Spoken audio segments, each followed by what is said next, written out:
马达西奇总裁被抓，与中国无关，但中国航空工业必须弥补短板。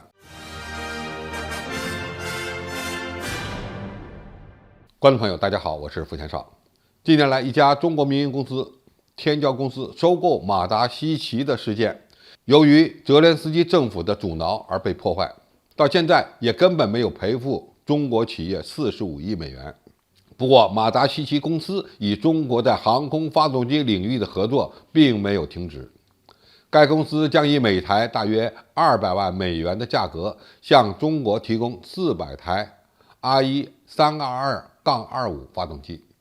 总金额高达8亿美元。在俄乌冲突爆发后，俄军曾用导弹袭击了马达西奇的工厂，但是这4枚导弹全部打偏，是故意打偏，还是另有意图，目前不得而知。但是呢，它也意味着俄罗斯对待马达西奇也是手下留情了，而这可能有中国协调的因素，还与俄罗斯也需要马达西奇公司有关。近日，乌克兰的执法人员以叛国罪逮捕了马达西奇公司的总裁维亚切斯拉夫·博古斯拉耶夫，给出的理由是非法向俄罗斯提供了军用航空发动机。马达西奇公司位于扎波罗热，是苏联时代留下来的航空动力巨头，全球120个国家的飞机和直升机都在使用该公司的产品，被称为苏联航空工业的心脏、动力沙皇。而博古斯拉耶夫本人还被授予乌克兰英雄称号。在克里米亚并入俄罗斯之前，马达西奇公司生产的发动机有相当一部分是用于向俄罗斯出口。随着俄乌关系的恶化，马达西奇公司面临着生存危机，并转向中国市场，随后向中国公司出售了其股份，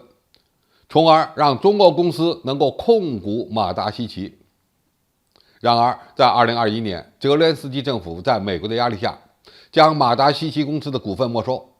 进而破坏了这项交易。虽然中国公司申请索赔45亿美元，但是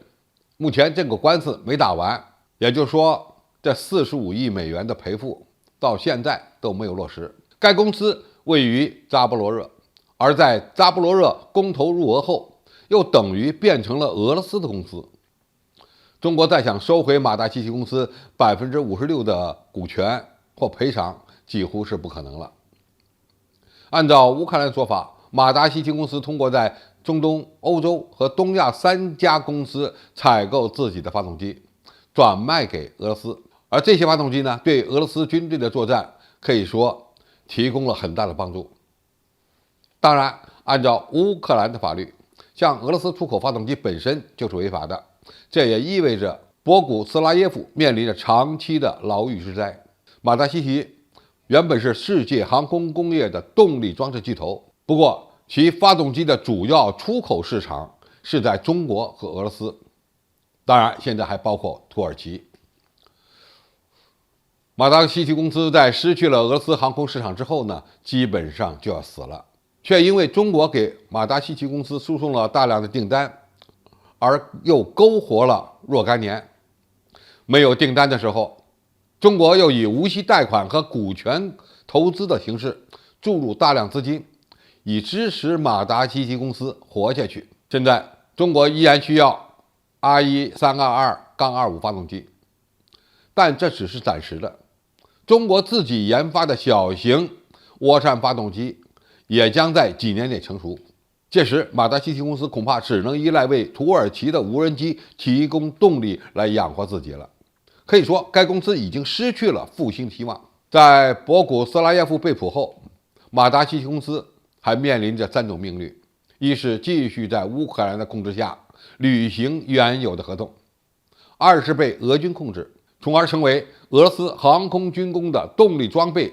供应企业。这么一来呢，它依然会继续履行原来的合同。第三是在战争中被摧毁。当然，这种可能性比较小，因为无论是乌克兰还是俄罗斯，都需要马达西奇公司。不管结局如何，我们希望中国与马达西奇公司的合作能够继续，而中国航空工业也必须在小型涡扇发动机领域获得成功，因为未来的教练机、无人机、公务机的发展都离不开先进的小型涡扇发动机，而从目前的情况看，马达西奇公司真的靠不住。因此，对于中国的航空工业而言，我们必须立足于国内，开发出具有世界先进水平的小型涡扇发动机。好，今天评述就到这里，谢谢大家收看，我们下期再见。